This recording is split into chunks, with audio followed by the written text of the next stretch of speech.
Hello friends, welcome to बूंदे podcast. मैं हूं आपकी दोस्त जसलीन कौर। टाइमलेस में आपका स्वागत करती हूं। दोस्तों, काफी टाइम बाद मुलाकात हो रही है ना हमारी। अरे रुको, मैं भी तो हूँ, मेरे बारे में भी तो बताओ। दोस्तों, ये है मेरी प्यारी सी दोस्त जिनी, जिसके पास हमेशा क्वेश्चंस का भंडार लगा रहता है। और आज पता नहीं ये क्या पूछने वाली है। बिल्कुल सही, आज मैं तुमसे कुछ साइंस रिगार्डिंग क्वेश्चंस पूछने वाली हूँ। अरे वाह, तुम्हें शायद ये पता नहीं कि हमारी बूंदे पॉडकास्ट की जो टाइमलेस सीरीज है वो भी साइंस एंड यूनिवर्स रिगार्डिंग है। अच्छा चलो, क्या क्वेश्चंस है तुम्हारे, जल्दी से पूछो। मैं पूछना चाहती थी कि हमारा सोलर सिस्टम कैसे बना था। प्लैनेट, सन, मून, इन सब की फॉर्मेशन कैसे हुई थी? तो ठीक है, आज मैं तुम्हें बताऊंगी कि हमारा solar system, planets, sun and moon कैसे बने। दोस्तों, आप भी ध्यान से सुनिएगा। तो पहले मैं बताती हूँ कि हमारे सोलर सिस्टम की फॉर्मेशन कैसे हुई थी।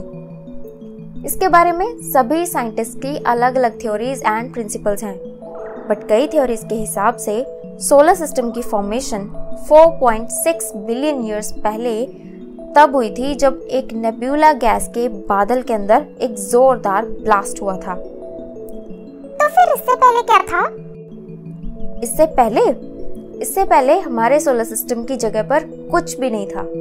ना प्लैनेट्स, ना सूरज, सिर्फ धूल ही धूल थी, जिसमें हाइड्रोजन एंड हीलियम गैसेस थी।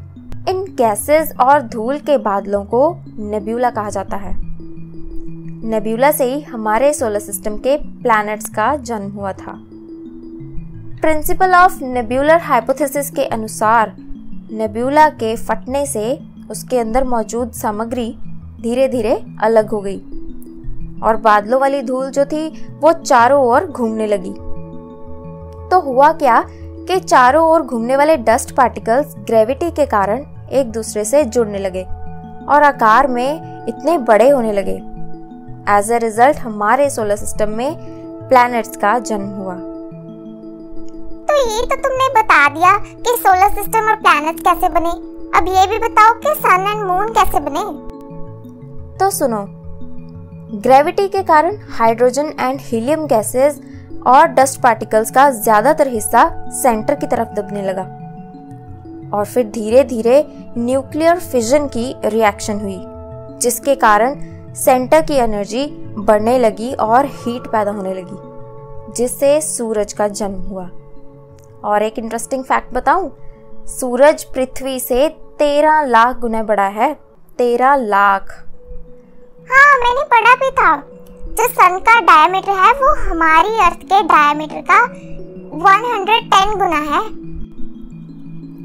अब प्लैनेट के बारे में और सूरज के बारे में तो पता चल ही गया। अब धरती के आसपास घूमने वाले चांद के बारे में भी बताओ। सोलर सिस्टम बनने के 95 मिलियन ईयर्स बाद हमारी अर्थ से एक पिंड टकराया था, जिससे हमारी अर्थ का कुछ पार्ट यूनिवर्स में गिर गया था। तो ऐसे हुई थी फॉर्मेशन धरती के आसपास घूमने वाले चंद्रमा की।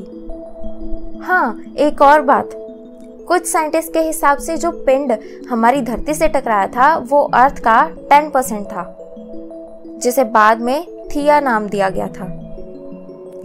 तुम्हें तो बहुत कुछ पता है यूनिवर्स के बारे में।